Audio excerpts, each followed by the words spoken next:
Hey, Peter. Hey, Adam. You know what today is? Oh, I know what today is. Do you know what today is? It's a very special day. I know. Do you know? Yeah, and actually I know that you know, too, because we were both just there together. But the folks don't know yet, so roll it. I know.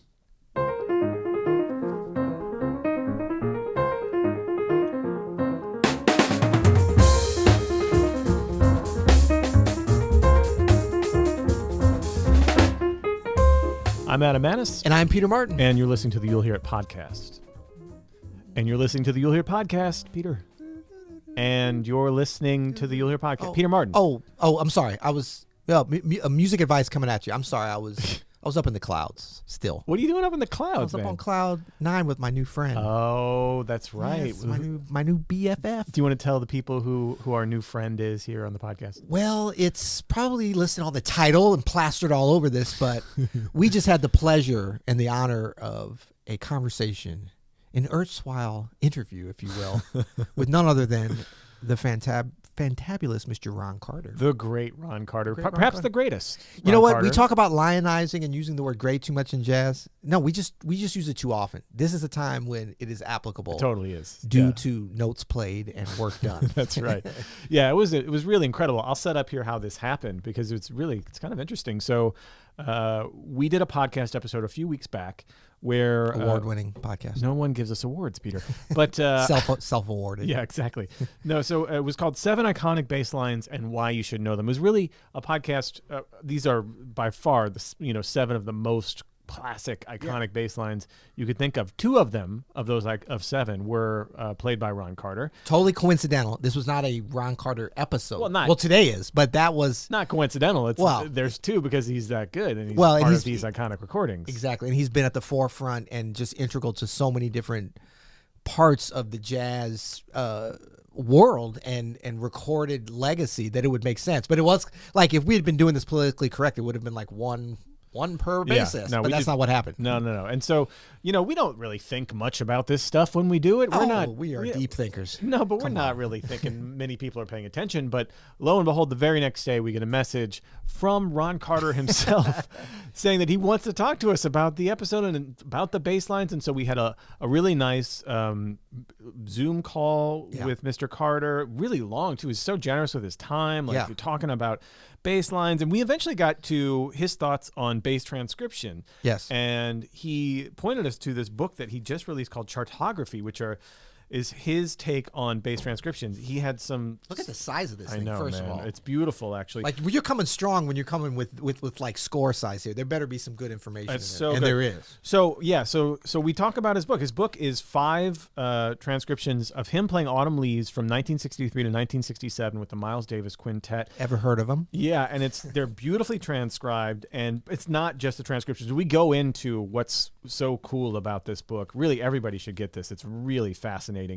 And it's fascinating to hear him talk about it. We'll have a link here for the book Chartography you can get in the description. We also talk to him about playing the electric. We talk about his YouTube channel, about being in that rhythm section. Playing with, recording with Roberta Flack and her piano playing, about Shirley Horn. Music education and all this great stuff. It's really, really fun and an honor to talk to the great Ron Carter. Absolutely. So now we present you, dear listeners, with an interview. No. A conversation with Adam, Peter, and Sir Ron Carter.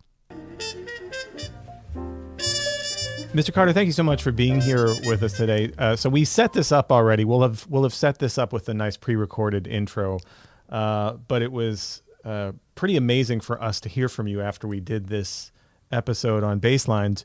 You represented 2 of the 7 iconic bass lines that we were talking about. And then to have a discussion with you a couple days later about how you came about them. And then that kind of morphed into what we'd like to talk about today, which is how you think about and teach bass transcription, which is, I've never heard anybody talk about it in the way that you have it presented here in your book, Chartography. And so I wonder if we could just kind of get into that. You have this amazing book of 5 different versions of live recordings of you playing Autumn Leaves. And I've never seen anything quite like it, the way that you've transcribed them and then broken them down with the context. Can you describe how this book came about? Well, I've never been a fan of transcriptions on any instrument. I thought that there was kind of a limited point of view of that artist's ability to do whatever this transcriber thought was really hip, you know. Secondly, I thought that while I'm one of the person who has been transcribed bass lines for kids to learn, I felt that the transcriber didn't understand the significance of that bass line they transcribed, and because they weren't there at the time of the bass line's actual performance, they couldn't tell the kid, the bass player, male or female, what that line was all about other than this one transcribed chorus. My general view of that kind of transcription has limited value for the following reasons. We don't know whether that was a complete line. We don't know whether it was edited. We don't know whether it was the third track of a long 5 days. We don't know, was it the best chorus of the night? We don't know what led up to these note choices. We don't know whether the bass player in this case was able to use this information that was transcribed anywhere else in his life or the next night or the next gig. We don't know whether he would even remember what those choices were to be able to find a value. And I've kind of thought that bass teachers who use transcriptions as a guide for bass players to learn how to play a bass line take the risk of that bass line being in the wrong key, and the bass player who learns it never plays in D flat for that whole week because this line he learned is in D flat. Having said that, they don't know what the drummer responded when they heard this bass line. What was the piano player comping? Did it make the trumpet player raise his eyebrows because he didn't want to know where these notes coming from? All those factors. So I said, look, enough of this. Let me just find a way to help these people who think transcriptions are the cat's meow. I want to show them the cat. So my friend David Barron and Boots Mouse, we sat down and figured out this process. So we transcribed. The idea, guys, was to show Peter and Adam was to show a bass line's development over a song, over 5 different performances. So they could see my choice for the first performance of Autumn Leaves and how it's evolved for the next 4 performances with the same band of the same song. And I thought that with this kind of environment, the same band, the same musicians, the same handicaps, different bass, different drums, different piano every night, walking in with no sound check or a sound check, these circumstances would be ideal to use this platform as an example so the bass teachers and bass players can see how a line I played in April, for example, of 1963, whatever it was, could last as I evolved, how my lines played, how I remembered certain things of this initial performance, how I'd found more uses for these devices spread out over a period of time, and how I developed these things, and how the band responded to my developing these ideas. Herbie Hancock piano, Tony Williams drums, and of course Miles. And it was nice to see them waiting for me to make a decision. I think it's so interesting that you've documented and making the connection between playing over the same tune over several different gigs, as opposed to, I think, the way most bass players and really just jazz musicians in general would look at a transcription where it's all about that solo or that chorus or that tune. So was that something that you kind of wanted to correct, or did that kind of evolve out of your concept on how you could present something like this? Well, my concept was me, Herbie, and Tony got to a certain place in our musical group career by being able to develop ideas from night to night. We had a very limited library. We used the same Miles first quintet library, basically. And the recordings we made, we seldom played those records, those tunes on the gigs. What we were forced to do, as long as we stayed together, was to take this material that we've had, all blues, all the Starlight by Starlight, So What, take this material and do new things with them, not just to make the song stay fresh, but what else can this song offer us to do that maintains this envelope that we are in? Envelope being a 32-bar song form, or 1616, or Gingerbread Boy, whatever song form we were dealing with, that's our envelope. Can we make this envelope have so many good things inside that all we have to do is change your manuscript paper, not the envelope itself.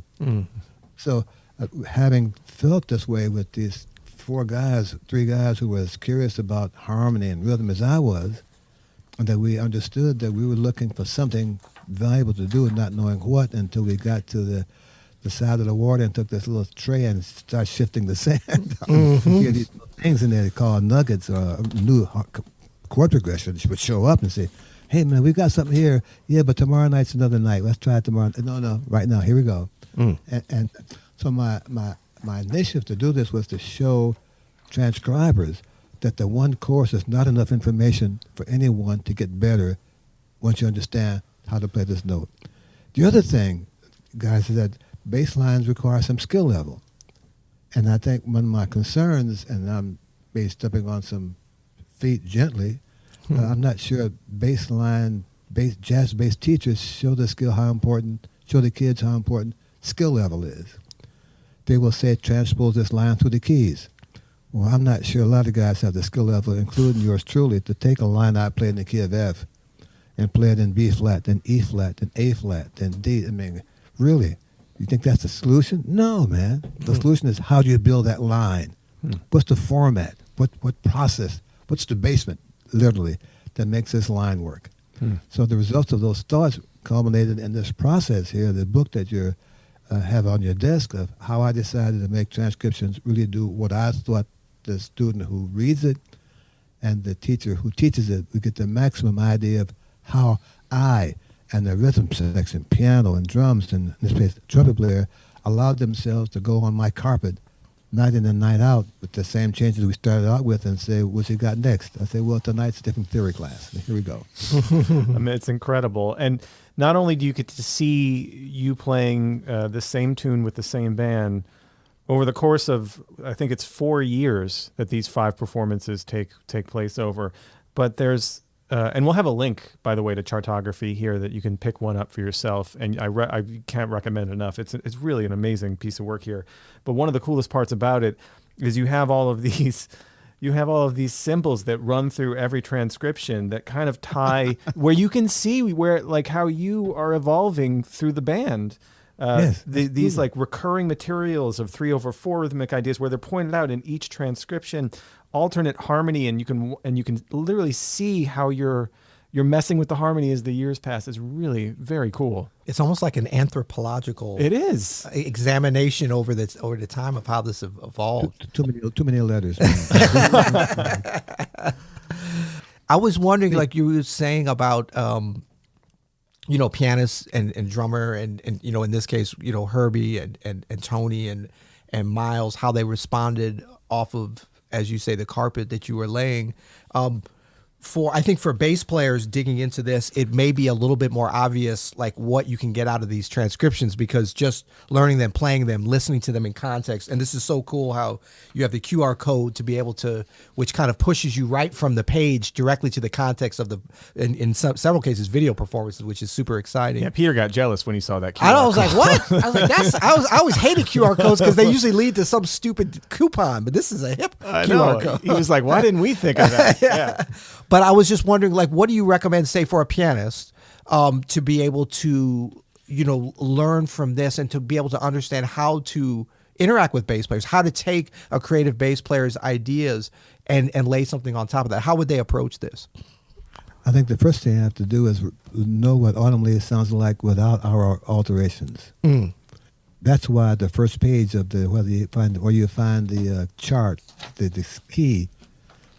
On the second page of the piece, there's a lead sheet of the original Autumn Leaves changes. Right. They have to understand where we started. And until they can understand what the changes to Autumn Leaves are, it's hard to find out how we ended up there after playing the Autumn Leaves as bare as the lead sheet leads you to think it is. The second thing they need to do is have some understanding of that my notes, the bass player in this case, my notes are not always going to be the roots. And don't think that because I don't play the root on the downbeat, I don't know where I am, I personally right now, just me. So they have to understand that my downbeat will tell you where the tune is based on 2 measures before that. they'll lead me to play the downbeat that's the correct following note that may not be the root of the chord, but as I'm resolving this bass line, that non-root downbeat is the perfect note. And Herbie, Tony, and Miles understood that. I used to tell those guys, if you want some roots, man, there's a farmer's market about 4 blocks away. They got all the roots you want. Or you go AAA, man. They got a lot of roots there, too. So I'd love to hear, like, how much were you guys actually actively talking about these types of things at that time? Were these kinds of discussions? No. Yeah, okay, that's what I figured. Actually, we didn't know what to discuss. we were in the moments, plural. You know, then they may talk about a rhythm they played that was kind of kind of nice, but after the gig, we kind of gone our own ways. We seldom, hung out after the gig. We lived in New York. We got our own apartments and families and stuff like that. On the road, we have our own friends, relatives. So there was really not the kind of hangout band people would imagine this group who plays like this would have to have to play like this. We had common interest, of course. One of the things I enjoyed doing was working with somebody else and bringing that stuff that I learned with Michel Legrand or Bobby Timmons or whoever's around. What I learned with those guys to playing it to the Miles Davis band and see how much of that worked outside of the environment where I first heard it. Tony was involved with Riff B at the studio, avant-garde studio downtown. Herbie was doing his record with Blue Note. So we all came to a different space every time the band worked because we had other experiences. And I think we looked forward to seeing what kind of stew we learned at this other gig will fit into this Miles Davis quartet pot, Right. We never knew one of the reasons, if you listen carefully, sometimes the band doesn't always hit together. We never knew when the downbeat was. We'd come off the airport right to the bandstand sometimes. And Miles would go through, and we knew where it was, but I'm picking up the bass, or the bass sound is too short. I'm trying to get the end pin out in plenty of time. Da-da-da-da, bass comes in now. That's just stuff. We were scrambling for our lives, Wow. And Tony was still fixing the drum to the right height, and the snare drum was on the wrong side, and we're actually setting up during the course of the first chorus of Autumn Leaves. So some of those performances when we're not all playing, it's not that we weren't all there. We're trying to find the stuff to play on, literally, the microphone's in the wrong way, it's just stuff. But I think that set up excitement to see if we're going to get ready to play was all a part of the excitement of playing this music, And I think we didn't know what to expect until the first chorus went down. And by the time they realized how I felt about it, that was kind of a measuring stick for that concert. My hands felt great. The bass was the right height. It was right. It wasn't too short. Okay, I can do this on this bass tonight. So tonight you guys are going to hear this because it allows this kind of notes from me. And because we were thinking so quickly, and so in the moment kind of conversation, I'm not sure how much we could talk about because we didn't know what had happened until the record came out, the Plug Nickel, really, or my Funny Valentine from Lincoln Center, 4 and More. I think personally, I wasn't aware of how we had advanced. And I use that word carefully, music, because I never heard the records we had played. I didn't sit down and say, "Man, we did this." I didn't do that, man, until 25 years later. I said, "Wow, we did this. What's wrong with those guys?" Just this guy with the beat, and he's playing the third on the downbeat, the 2 and 5 by the flat 5, and the sharp 9, the third, and what? What's wrong? And everybody said, yeah, man. Yeah. It's really, in retrospect, I'm sure I'm laughing out loud, but boy, I was just so stunned to hear that we had done that stuff, man, and there was all without any kind of conversation. There was no manuscript paper. No one was taking notes. No one was transcribing what we just played. It was just an amazing event that we were throwing in together and loving this mystery every night. Well, I think as fans, we all appreciate that, that brilliance, that exploratory brilliance that you brought to that band specifically during that time. It seemed magical. I wanted to ask one question before we moved on about the change now. You're not saying that when you joined the band, Miles handed you the Autumn Leaves changes and were like, here you go, now create something great over that. I'm pretty sure that didn't happen, right? No, he said autumn leaves. Oh, man. Actually, he may not have said that. He may have played the first 4 bars and you recognize the tune, you know? Wow. Yeah. We never had, maybe if we had in that 5.5 years, maybe 2 things that might go under the description of rehearsal. Mm. You know, the first one, when we first joined the band, went to Miles Davis' basement where the studio set up, and me and Herbie and Tony played, and Miles went upstairs to do something else. We kind of on our own in the basement, you know? And then the next rehearsal may have been when he went to the George Benson Electric kind of records concept, you know? But we never rehearsed the music. We never sat down and figured out what had taken place. We never said, well, you remember that third chord you did again? Yeah, man. Well, don't do it again. We never had those kind of conversations. It was just, wow, what kind of tie we wearing tonight, you know? How's it feeling here? What's the tempo here? We never knew those things until the downbeat, man, you know? Do you think that not having those conversations, do you think it gave the music some sense of adventure, some... Yes. You know, it gave it that, right? Yeah, we trusted ourselves to remember important events on our own and results we hope to make happen the next night. Yeah, I was aware of not playing the downbeats on that chord, on that Autumn Leaves. I was aware of not playing the C on the downbeat for Autumn Leaves. I was aware of playing E flat for the first note. Can I make my line for bars, the last 2 bars of the tune, make that E flat the normal note there? And the more I understood that and I was able to make that logically work, the band understood, well, he's playing these notes, or the note must be right, it must be the top of the tune, E flat. Yeah, guys. I don't know where you are, man, but this is the tune for me, and it's the second bar, you know? Yeah. And they understood where I was, and I think maybe I was wrong maybe once out of 5 years. You know? I didn't see any of these in. I can tell you that. That must not have made it into the book. I'm not gonna tell you where it is. Now, no one's fired me, so I figured I was okay. Right. Well, I mean, I can tell you for somebody that feels like so intimately connected to these recordings. I can tell you, My Funny Valentine. You know, certainly live at Berlin. Plug Nickel, the one we were talking about live in Europe, which is at the Antibes Jazz Festival on the beach there in France. Like there was, because I was at such a formative yet ignorant age when I was listening to those records, you know, but I connected so much, and hearing you now, like with that excitement, like that came through the recordings. Forget about it. I didn't have video or YouTube or anything. I just had the LP of you guys playing and listening to it over and over again because I didn't have a lot of records. But I can tell you like that, the My Funny Valentine recording, like knowing, you know, hearing you breathe before you come in for a certain note and waiting and all those kind of things, that edge comes through totally. I didn't realize it at the time, but hearing you describe it now, that excitement. And I'm just wondering, because sometimes this is revisionist history, but a lot of folks have kind of applied a level of genius to Miles Davis that he somehow magically set you guys up to be off kilter and maybe putting you in the basement or whatever. You know, you hear all these stories, and then after somebody passes away, of course, they really become legendary. But would you attribute, like, did he plan out a situation for things to not be kind of settled and to trust you guys to come up with something, or was that just incidental?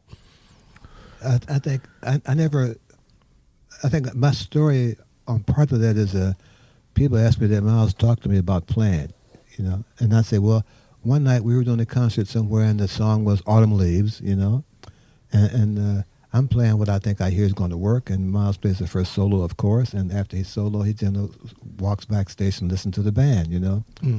Well, this particular night, the last chord of the tune is a G minor going back to the top. We agree with that? Mm-hmm. Okay, well, I built my line, so I'm playing a B natural for the G minor, G chord, making the G minor, and the next chord is a B flat, which is a 7th of C minor with the 7 in the bass. And I'm going to the second bar, and somebody tugs on my coat. Now, Miles is about 5'11", I'm 6'4", and this guy's stuck on my jacket, literally pulling my coat. And I'm trying to keep playing, and I'm trying to bend down, and he's saying, "What's that note?" And I'm saying, that's a B natural. It's a G7 with B in the bass. The 7 is going to the B flat, the C minor. I can't talk to you anymore, so don't talk while I'm trying to play. You know? And I couldn't talk to him what's happening. I'm hearing all this stuff go fast, and he wants me to give him a theory lesson verbally. I'm lucky I didn't fall over, bending down to talk to him, you know. So having given that example, he never told us anything about how to play the music. He would present the song, and we were kind of on our own. And we didn't think anymore. We didn't think it was unusual. I mean, we had been with band leaders who gave you advice and gave you the downbeat, and you got on your list. You got a specific part that they lay out for you. You know, even though at rehearsals, when we did rehearsals with bands, they all had a lead sheet or a concept they would talk to you before. You know, well, this band, the concept was me, Herbie, Wayne, and Tony, George. Mm-hmm.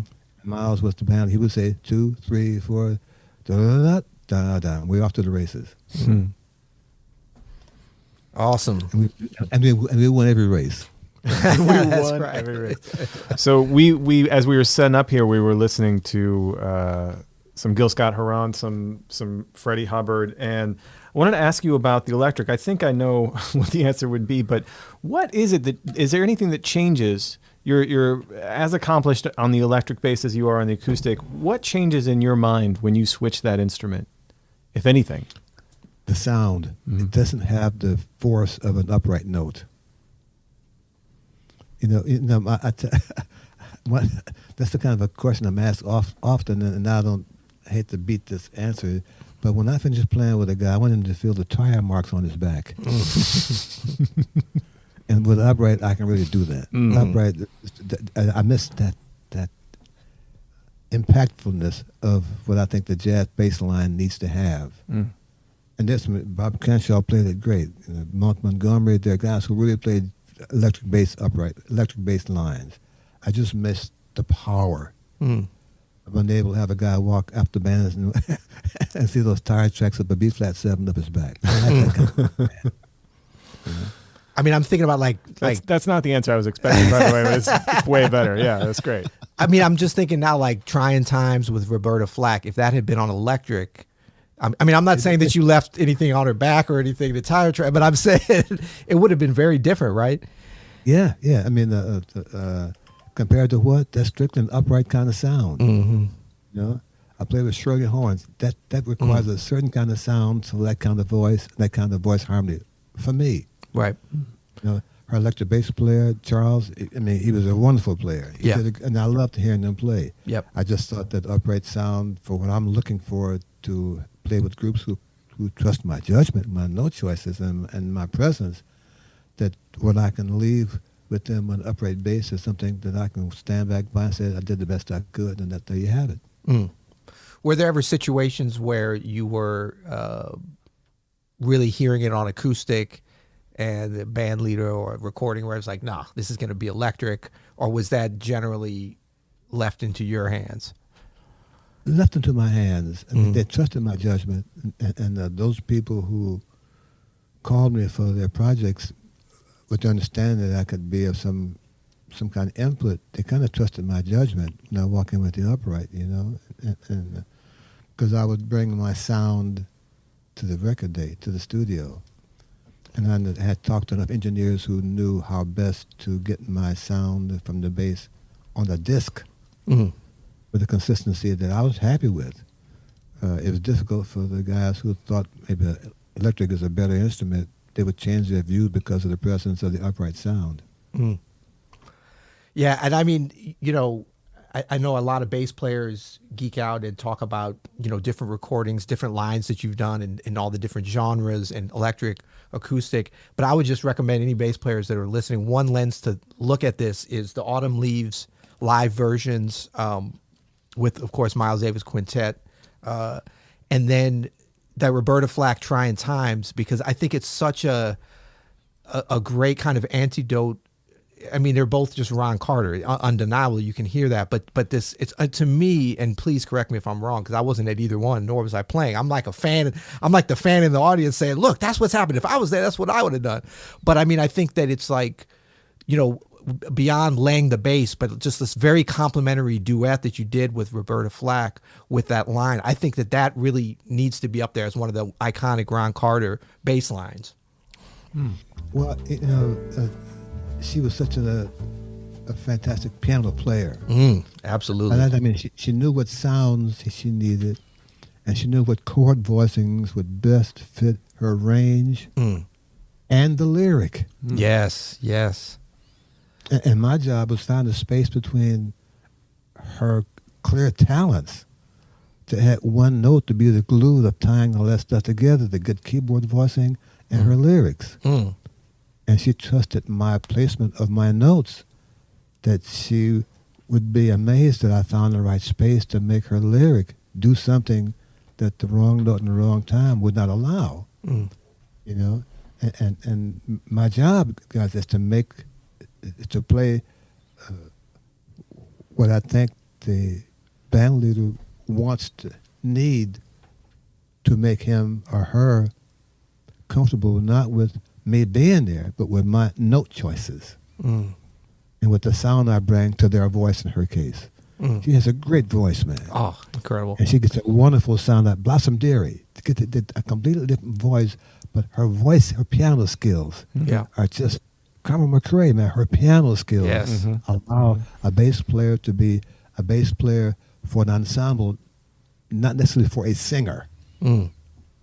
Right. You know, they have their own needs. They got lyrics, they got dynamics, they got pitch. Yeah. Shirley Horn, piano playing. She's great, man. I love playing with her, man. You know, Yeah. she had arrangements. Yeah. She had a concept, Mm-hmm. and she knew how long to make the tune last. Despite rumors to the contrary, she had great time. Absolutely. One beat today, and the and is coming tomorrow. Here's the second beat on Wednesday, and here's the third beat on Friday. Yeah, she knew it was in the right place, man. Yeah. All I had to do was hang on till I guess right. 'Cause here comes two, whether you like it or not. That's right. Mr. Carter, I wonder if you could talk. This is going out on our YouTube channel. And I'm wondering if you could tell us a little bit and tell the people about your YouTube channel. You're doing some really interesting things over there. You've been doing these interviews with folks like Pat Metheny and Herbie Hancock, where you're asking them questions.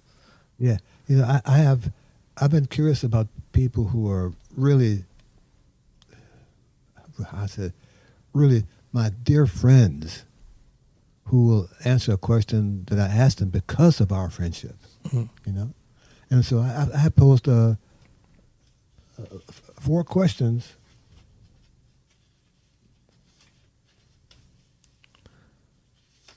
to Pat and Herbie, among 2 out of 5.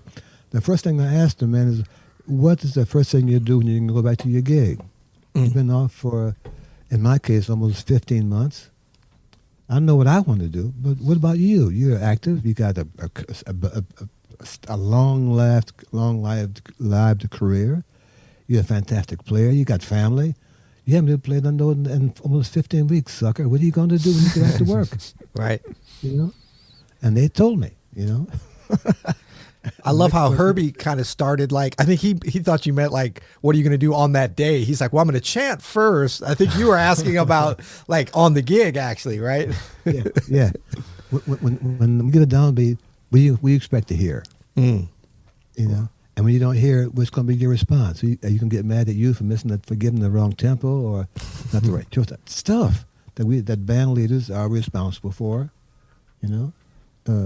I asked them, when people who know you ask you, what's it like not playing gigs that long? And man, Pat gave me an answer that was worth about 4 days of questions, you know? But I want to know, man. People ask me, hey, Ron, you've been off for 15 months. Where's your head? I said, well, I haven't had a haircut, but I got a brand new hat. I mean, really, where's my head? It's right here, man. I'm doing these projects to kind of keep my head in the game. I have 10 students. I'm active. What are you doing? You know? And the third question is, when you meet friends, now that you haven't played music for 15 months, do you ever discuss music with them? Because they want to know now. Now you're home all the time. You know, you go in the same supermarket every other week to buy, you know, whatever. You're not walking with a suitcase. You're not going to the airport. Do they stop you and say, hey, Herbie, what's that record you made? Or Pat, you still making a record with the Alderman guitar? What do they ask you? Would you tell them? They want to answer because now you're available. You are visually right here. You're not running to the airport in theory. You're not running to the studio in theory. You're standing here in line at the post office. And they want an answer, man. And the last question I asked all 4 of those people was that, being away from the bandstand for so long, if you have to get back, other than playing what you play, what instrument would you want to play?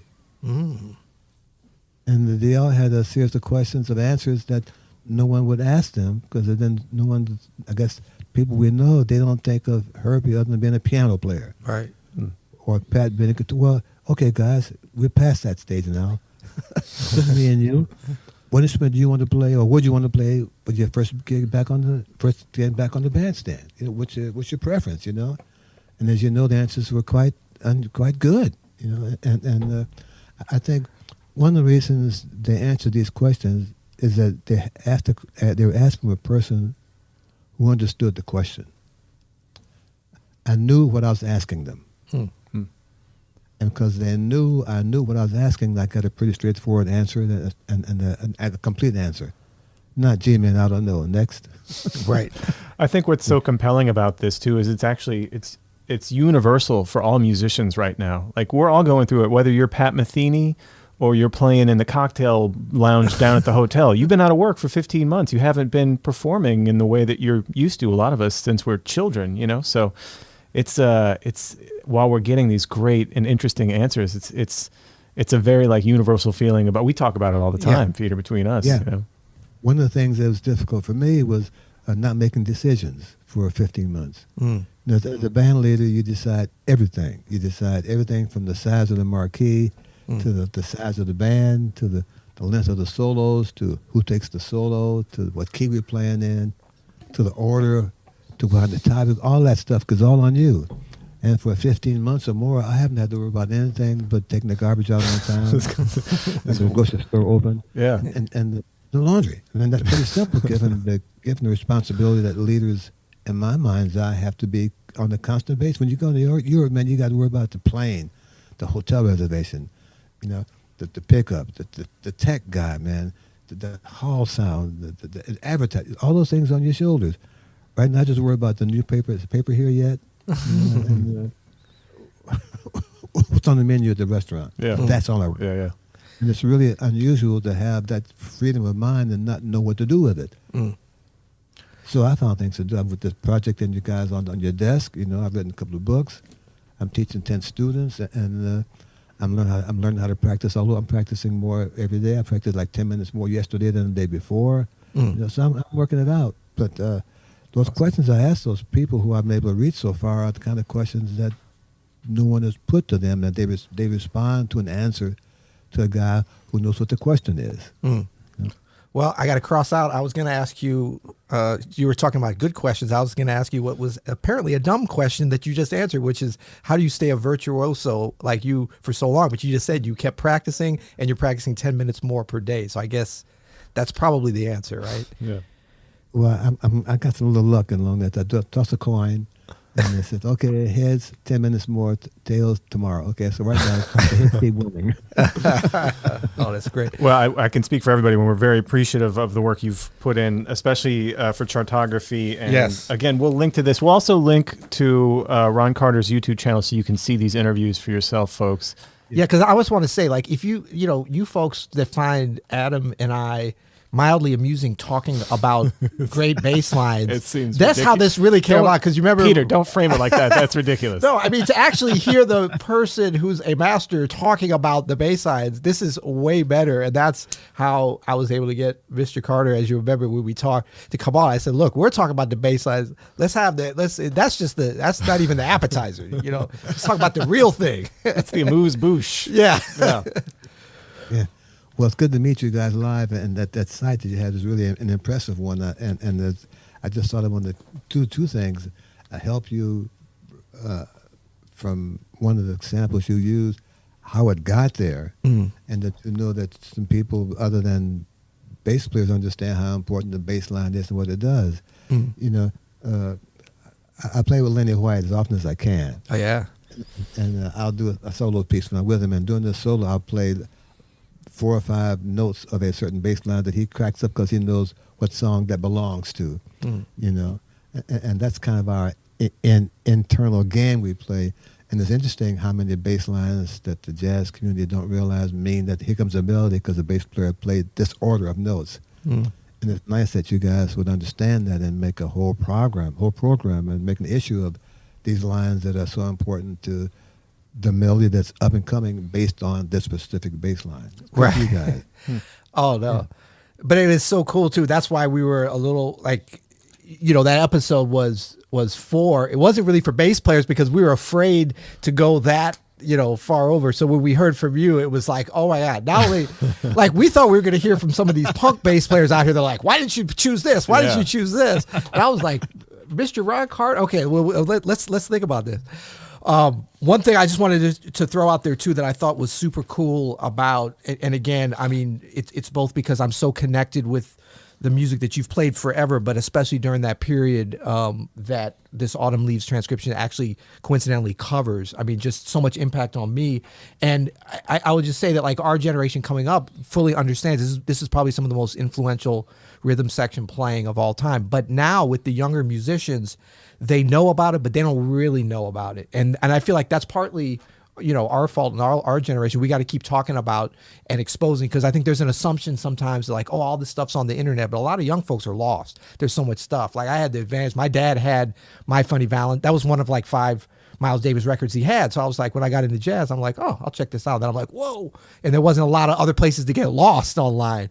But, some of the things like with the color coding about alternative harmony and stuff, I'll just say alternate harmony, that this stuff is such a game changer. This is stuff the that rhythms, like reoccurring rhythms. Yeah. I mean, this is stuff that we would think about and feel, but to see that laid out, especially for like visual learners, can really be a game changer. And then you can scan the QR code and it takes you to a YouTube video of the recording with the transcription, so you could see it all right there. We'll link to the book itself here, and everybody should pick it up, whether you're a bass player or not. I mean, this is for pianists, drummers, horn pures, whatever. I think. And look at the size of this bad boy. This is like an orchestra. This is like the score, man. This is making a statement. You're going to need a pro Weber music stand for that thing, a conductor stand. That's the score, man. Yeah, that's right. What's the score? That's the score. That's the score. Yeah. Well, Mr. Carter, thank you so much for taking the time, and I just. Man. It's a pleasure and an honor, and truly, thank you for everything, and so inspired by the work that you're doing, the teaching, the playing, and can't wait to see you live again, which we hope is around the corner. And okay, well, if you got another topic at some point you want some conversation to, and you think I might be around, I might know some of those guys you talk about, send me an email. Okay, and see what's possible that we can I can show you something that the record has offered that may have gotten by you or make a different connection to that issue, and we'll see how far we can get this bad boy to dance. That sounds great. Good. I am actually emailing you now. Is this too soon to be following up? I'm sorry. I'm sitting down, so I'm fine. Play it cool, man. Play it cool, Peter. Oh, sorry. I got to play it cool. I got to play it cool. All right. Well, thank you so much. Thank you guys all for tuning in. Links to everything we discussed are below, as always. And until next time, you'll hear it. Thank you, guys. I just realized this is the first time we've ever actually recorded. Yeah. Not streaming live. Exactly. Yeah. We lost. Peter, we've lost Ron Carter.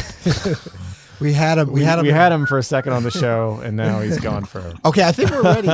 If you're ready, there he is. I think he's more than ready. So. We could tell the people. We could say the exciting part was before we even start, we put Ron to sleep. Yeah, before we even started. Yeah.